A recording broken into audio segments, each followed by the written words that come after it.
Well, I got my springs.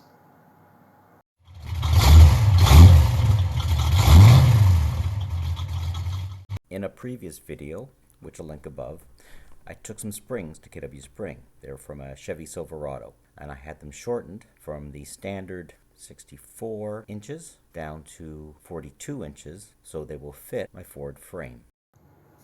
Here they are. Been shortened there. I'm gonna have to cut that down. That's not gonna work.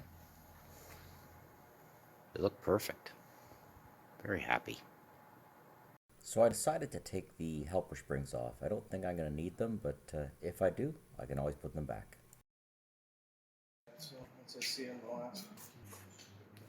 And here are the springs. They're all painted up and looking really nice.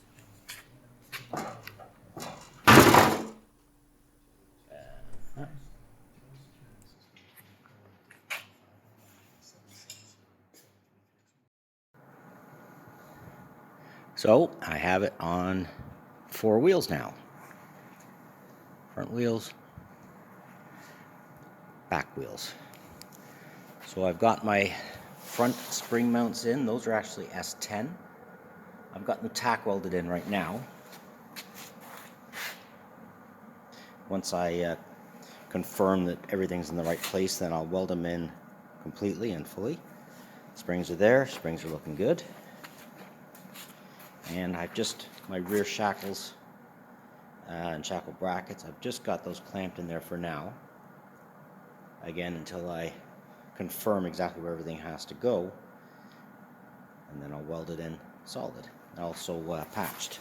That, for some reason, somebody has put a great big hole in there.